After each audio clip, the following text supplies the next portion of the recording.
kuna vitu nilianza kuhisi kwamba huyo mtu kuna kitu anakitaka.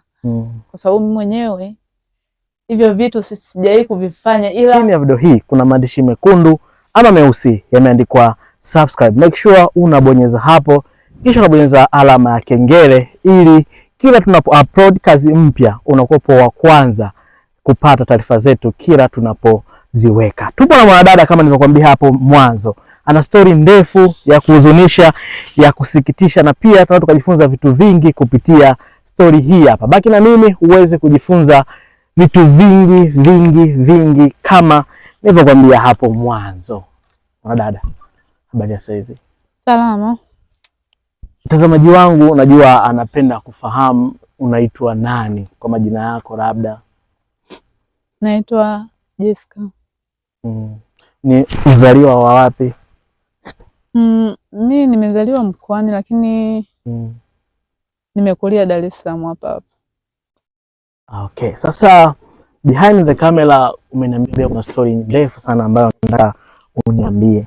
Nataka usamalizie kidogo ilikuwaje kwaje, kwa sababu umesema ni mzaliwa wa Dar es Salaam, ilikuwaje kwaje mpaka ukafika nchi za watu?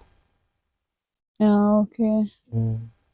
Mimi hapa nimezaliwa mkoani. Baada ya kuzaliwa mkoani kasafiri mpaka kufika huku katika kutafuta maisha wazazi wangu. Kwa hiyo mimi nimekulia Dar es Salaam. Katika makuzi yangu nimesoma. Baada ya kusoma nikaona maisha kama yanakuwa magumu, nikaamua kutafuta kazi. Kuna mtu akaamua kuniunganisha kazi huko Mombasa nchini Kenya. Unajua miji inachanganya mno. Baada ya hapo nikabahatika kuhangaika namna ya kusafiri. Huyo mtu aliyeniunganisha naye akaniangaikia visa. Katika kuniangaikia visa hiyo nikabahatika kusafiri, ila namna ya usafiri wa kufika huko ilikuwa ni ngumu sana. Umesema ulitoka manake hapa unakuelekea nchini Kenya. Ulifahamu ni kazi ya aina gani unafanya huko? Aliniambia ni kazi ya ndani, japokuwa sehemu yenyewe ilikuwa yani huyo mtu ni mtu maarufu. Aliniambia ni mtu mwenyewe ni mchungaji, ila ndo alikuwa na shida na mfanyakazi wa ndani. Kwa hiyo nilivyoona ni mtu maarufu, takuwa mtonyo mrefu, ndo nikahamasika sana kusafiri kwenda huko. Okay, umeshatoka hapa, umefika kule. Ilikuwaje maisha yako kwa siku ya kwanza ulipofika nchini Mombasa, mji wa Mombasa? Nilifanya kama yani ilikuwa kama surprise moja, ilikuwa kama surprise. Alafu kitu kingine ni mazingira kwanza ni mageni kwangu, lazima uwe kidogo kama mshamba kuangalia mazingira hivyo. Yani kiujumla ni mazingira ya kupoa sana, niliyapenda. Okay. Umesema ni mchungaji. Je, mchungaji huyo alikuwa na familia hapo nyumbani kwake au ulikuwa tu wewe na yeye? Alikuwa na familia lakini kwa hapo nyumbani walikuwa hawapo. Yani familia yake tayari ilikuwa imeshaanza kujitegemea. Na mtoto wa mwisho ndo alikuwa anasoma boarding. Kwa hiyo nilikuwa nimebaki mimi pale na mchungaji, mke wake na huyo au wafanyakazi wengine. Kwa maana yake haukuwa mfanyakazi peke yako? Sikuwa mfanyakazi peke yangu, tulikuwa wafanyakazi wengi ila vitengo tofauti. Ulivyokuwa pale hapo kwa mchungaji maana yake Mombasa, wewe ulikuwa kwenye kitengo gani? Mimi nilikuwa kitengo cha yani kazi za ndani.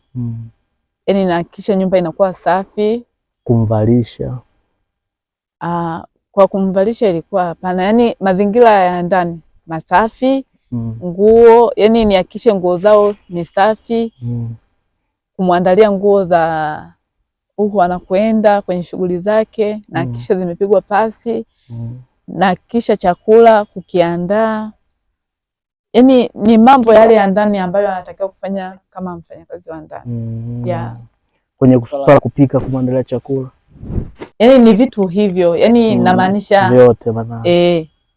Okay, sasa umeshafika pale, umeshaanza kazi kwenye jumba la mchungaji kama ulivyosema hapo mwanzo. Kuna changamoto zote kabla, yani uko unapitia kabla ya vitu vyote, yani changamoto ndogo ndogo? Yani kwanza namna nilivyosafiri tu nilipata ugumu sana mpaka nikafika sehemu ile, kwa sababu ni mtu ambaye sijai safiri umbali mrefu hivyo. Kwa hiyo nilipata misukosuko mingi. Afu kwa manchi pia. Nilipata misukosuko mingi, yani kiasi kwamba mpaka nilivyofika, yani sikuamini kama nimefika mahali pale. Nilikaribishwa vizuri kwa sababu ni watu ambao walikuwa wana imani kali. Nilikaribishwa vizuri. Wakanizungusha katika mazingira pale nyumbani, kwamba sehemu ambayo ninatakiwa nifanye usafi, vyombo vinapokaa, sehemu ya kumwaga taka, yani sehemu mbalimbali katika mazingira ya pale kwake. Nilizungushwa, nikaoneshwa mahali pote. Nilipewa kama siku 2 hivi ofa, yani nisikilizie mazingira pale wanavyoishi wenyewe na kunielekeza namna ya usafi inavyotakiwa nifanye, upikaji. Unajua tena mabosi wengine labda mwingine anakuwa kuna vile kwa anachagua. Yes. Kwa hiyo nikaelekezwa namna ya upikaji. Yani na upangaji wa vyombo. Unajua yani kuna vitu ambavyo unaweza nyumba site, yani kwamba hii ndo jiko. Unajua mtu mwingine ukiwa umetoka mazingira ya nyumbani na ukafika mazingira ya ugenini, inakuwa kama kitu fulani hivi nani. Kwa hiyo nikawa nimeonyeshwa na namna ya kuweka vyombo. Wengine wanafuta vyombo, ukishaosha unafuta vyombo. Mimi nishazoea nikishaosha vyombo naweka tu kwenye nani mbele, imeisha hiyo. Kwa hiyo nikawa naelekezwa vitu mbalimbali vya kufanya. Ilifika muda baada ya siku 2 ndo nikaanza kazi yangu. Baada ya kuanza kazi kweli nikaanza kufanya kazi, kwa sababu mazingira ambayo nimekulia nyumbani kidogo yani yalikuwa si rafiki sana.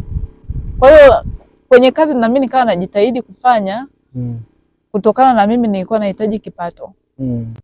Nikaanza kufanya kazi, nikawa nafanya usafi, naosha vyombo, napanga nilivyoelekezwa. Ikifika muda wa chakula napika, naandaa. Vitu vikiisha na mtaarifu boss kwamba kitu fulani hamna. Mimi nilikuwa siruhusiwi kwenda yani kutafuta hivyo vitu, nilikuwa siruhusiwi. Alikuwa anatumwa mtu mwingine tena anaenda kunibebea hivyo vitu ananiletea. Kwa hiyo mimi kazi yangu ilikuwa kufanya usafi, kuhakikisha nyumba safi, vyombo, mazingira ya ndani, na pia hadi chakula uandaaji, na kisha nimeandaa nimeweka mezani. Wakifika wenyewe na wakaribisha mezani, wanakaa wanaendelea kula. Watazamaji wangu, tunaendelea kupiga story na mwanadada huyu hapa mbele yako. Of course anatupa mkasa jinsi ulivyokuwa, na hapo sasa ameshafika Nairobi, ameshafika Mombasa kwa mujibu wake, na of course ameshaonyeshwa mazingira ya kazi, anaanza kufanya kazi. Umeniambia kwamba ulipofika pale siku ya kwanza baada ya kuonyeshwa mazingira, maisha kuendelea, mchungaji alionyesha dalili za kama kukutaka kimahusiano. Ilianzaje yani mpaka ikafikia huko? Kwa sababu pia ulikuwa ni mtu wake wa karibu, yani ilikuwaje? Alikufuata direct kwamba nataka kuingia na mahusiano na wewe, au ilikuwaje? Akufanya hivyo, yani baada ya kukaa pale kama miezi 3. Kuna vitu nilianza kuvihisi kama miezi 3 baada ya kufika pale kufanya kazi. Okay. Kuna vitu nilianza kuhisi kwamba huyo mtu kuna kitu anakitaka. Kwa sababu mimi mwenyewe hivyo vitu sijai kuvifanya, ila unajua kuna kitu ambacho mtu unakisi huyu kwa nini anafanya hivi. Kwa sababu kuna muda nilikuwa nikikosa yule mama akianza kunikaripia, baba mchungaji anaingilia, anakuwa anawaka. Kwa nini unamkaripia na ni dada wa kazi hivyo? Hujui kwamba naye anachoka. Anachoka kuna wakati mwingine. Sasa kama hivyo kavunja tu sahani unaanza kumkaripia. Hivi sahani si tunanunua? Kwa nini umpokee hivyo? Akawa anawaka. Wanakuwa wanazozana sasa yeye na mama mchungaji. Na mkewe. Siku moja nakumbuka. Ilitokea mimi hapa katika upikaji. Nilikosea. Nilipokosea sasa sikuelewa kwamba nimekosea, ila mimi nilipika nikaweka mezani chakula. Nilipoweka chakula mezani sikuwa na namna kwamba ninaweza nikabadilisha. Niliweka tu mezani, wenyewe walivyokaa wakapakua chakula kwa sababu walikuwa na kawaida kukaa kula pamoja. Wakaanza kula pale, ikatokea chakula kile akikuiva vizuri. Sasa unajua mwanaume kukutambua haraka haraka chakula hakijaiva vizuri ni ngumu sana. Ni ngumu, ila ni mwanamke ambaye mzoefu kuingia jikoni ni rahisi. Kawaida ndio. Alikula kwanza kijiko kimoja. Yule mama kama akawa anakisikilizia chakula. Mimi nikawa nimesimama pembeni ile kuwakaribisha. Wakawa wamekaribia wamekaa, ikabidi niwanawishe mikono. Sasa nimeganda pale. Akawa anakisikilizia chakula.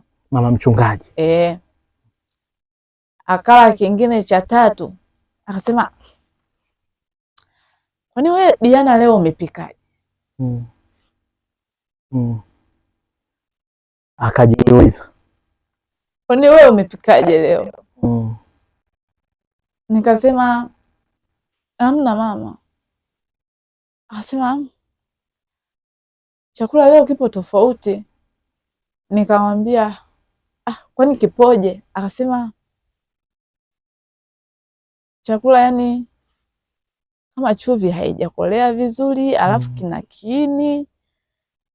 Una shida gani? Kijaiva vizuri. Nikamwambia, hamna, ila ni nani tu, naomba unisamee. Akasema, yani kwani ilikuwaje kuwaje mpaka kikawa hivi? Nikamwambia, mama, kuna nani, moto ulikuwa unasumbua, kwa hiyo ikawa imetokea bahati mbaya hivyo. Akasema, baba sasa akawa anasema, kwani mama mke wangu, kwani chakula kikoje? Akasema, kwani wewe uone? Uko mdomoni uone kama kinatafunika kwa jaziba. Akamjibu hivyo, uone kwamba chakula ukiweka mdomoni kinatafunika. Akasema, wewe tule bwana, mimi nachelewa. Akasema, wewe kama unakula kula, mimi nimeshiba. Akainuka kwa hasira. Mama mchungaji. Akainuka kwa hasira. Baba mchungaji akasema, kaendelee na kazi zako, mimi nakula hapa naondoka. Kweli mimi nikabidi niondoke, nikaendelea na mambo yangu.